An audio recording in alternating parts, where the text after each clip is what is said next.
We all know by now that a lot of Leatherman's patents have expired, so naturally an influx of cloned products were on the way. That's when Galvanox reached out to send me these samples, thank you by the way. I said yes, since I was curious if they at least improved the original ideas and not just make carbon copies. So from left to right we have a mini 1/4 inch ratchet, a very interesting bit kit, and a pair of smaller and longer 1/4 inch extensions. The first is this shorter 1/4 inch adapter, which I think is a really good complementary item when you don't need to use the standard long Leatherman one. Furthermore, I really like that it features a magnet alongside the split ring.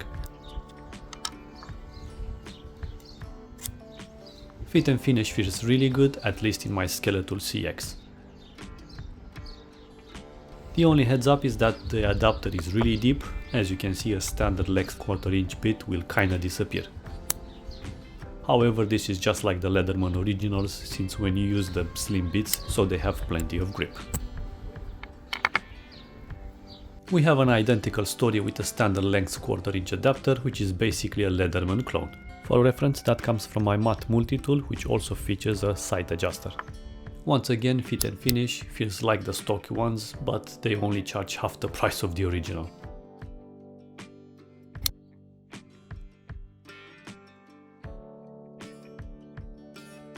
Now here's the ratchet, which is a mixed bag. I really like the all black finish, while the ratcheting mechanism, allegedly a 72 tooth, doesn't feel that tight. I mean, it's smooth, but when compared to the industry standard from 711L, there is a big difference. Speaking of 711L, I feel like that body is unnecessarily big for what it offers.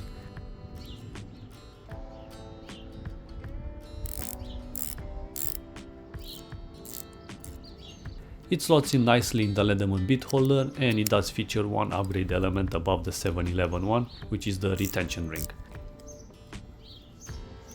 So this will hold in place even when using the Leatherman slim bits.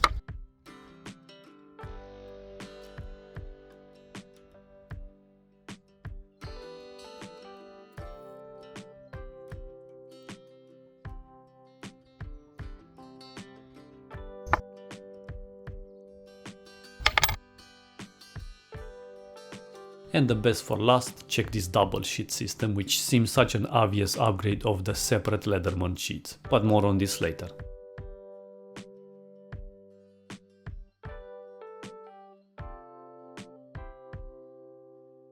The material feels the same, and the bit retention is once again same as the stock ones.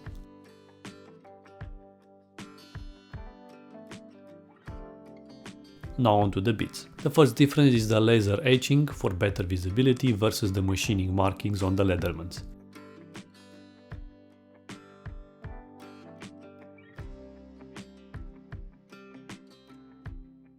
They slot in perfectly and virtually can't tell them apart besides the outer marking.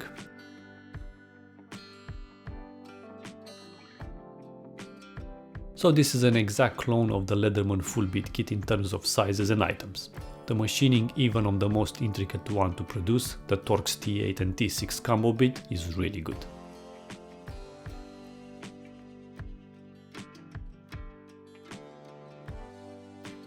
One final and interesting upgrade regarding the bits is that they are magnetic. So yeah, I'm really digging these bits with a harder HRC of 59 instead of the original 57. Now let's talk a bit more about a double-sided sheath versus two individual ones. Well, it will be harder to insert this Galvanox sheath into the Leatherman pouches because they will catch onto the fabric. So you either have those pockets really stretched out or just use the Galvanox in an EDC organizer, which I feel makes more sense and why they were built in the first place. Right, let's conclude. Like I said in the beginning, I feel like these accessories are a nice complementary touch because they improve some design elements which I personally find useful. The new short bit adapter is really handy, but I would wait for a more refined ratchet from them since it's not as well built like the 711L. Finally, my favorite item is the double-sided sheath with the magnetic bits, because this gives me a more compact single item system versus two separate sheets. Furthermore, now I have the freedom to double up on key bit sizes and even combine them with the Leatherman ones. Thank you for watching, and I will link them all down below if you're interested, as they should be in stock worldwide very soon. As always, see you in the next video, and what's your take on these accessories?